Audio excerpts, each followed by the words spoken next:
Dai, ¿cómo te va? Buen día, buen mediodía para todos. El que habló en las últimas horas es el jefe de Gabinete de Ministros, Guillermo Francos. Lo hizo en el marco de una feria realizada en Ujú. la Sociedad Rural de Buenos Aires y allí dio algunos datos respecto de que se estaba terminando de definir el decreto, el objetivo de concentrar la administración en la Secretaría de Agricultura para reducir la administración y ordenarlo. Palabras textuales prácticamente las que estoy emitiendo y que se las podemos adjudicar al referente del Poder Ejecutivo, hasta ahora de los pocos que ha hablado en relación a la inminencia de un decreto que se esperaba incluso cuando uno intercambiaba mensajes a última hora de ayer, Dai, en la mañana de hoy se esperaba que este viernes tengamos ya publicado en el boletín oficial los decretos de cambios administrativos, tanto para el INTA, para el Instituto Nacional de Tecnología Agropecuaria, como para su homónimo que trabaja sobre la industria, el INTI, el Instituto Nacional de Tecnología Industrial. Aparentemente la línea es la misma para los dos organismos, aunque, claro, tienen esquemas administrativos hoy día diferentes, además de una estructura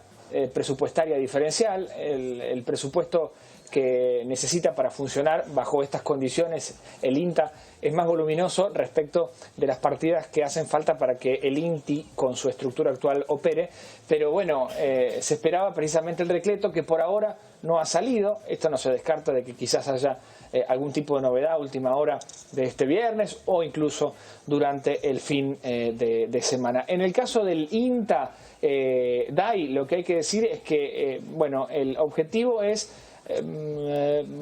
desestructurar su esquema directivo que mantiene hoy el organismo, en donde tenemos, por ejemplo, 3 representantes del Poder Ejecutivo Nacional o del Gobierno, uno por la Presidencia de la Nación, uno por la Vicepresidencia, que además controla el Senado, y otro por la Secretaría de Agricultura en estos momentos. Pero después hay 7 sillas dentro del directorio que vienen del sector público-privado, y me parece que ahí está una de las virtudes más interesantes que tiene este organismo,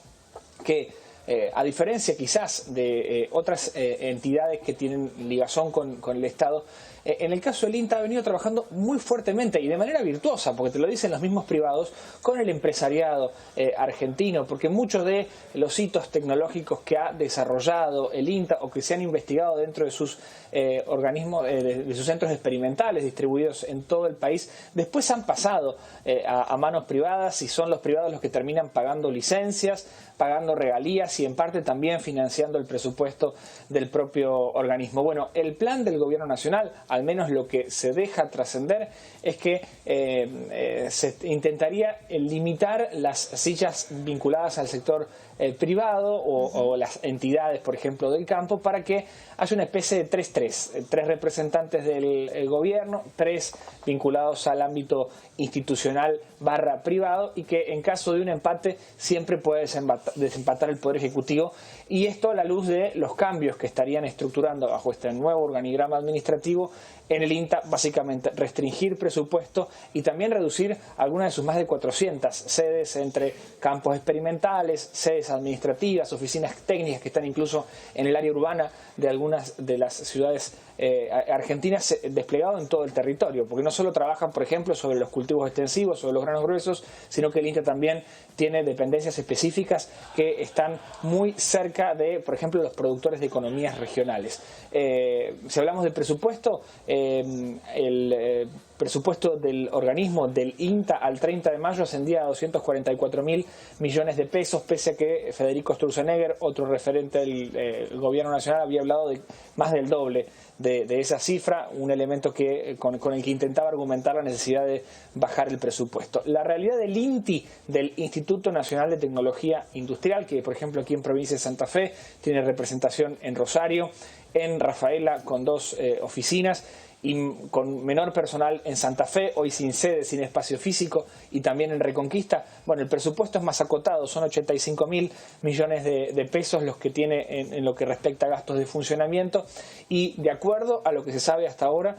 el INTI dejará de ser un organismo autárquico para convertirse en una unidad dependiente de la Secretaría de Industria y de Comercio, bajo la coordinación de Pablo Lavigne, quien esta semana de hecho estuvo reunido con Federico Sturzenegger, el ministro de Desregulación, y con Luis Caputo. Ese cónclave se desarrolló en la Quinta de Olivos. En definitiva, y bajo el encuadre que a todas luces parece que en las próximas horas se va a confirmar, tanto el INTI como el INTA van a quedar bajo la órbita del Ministerio de Economía. Por un lado, el INTA bajo el paraguas de la Secretaría de Agricultura, Ganadería y Pesca, que depende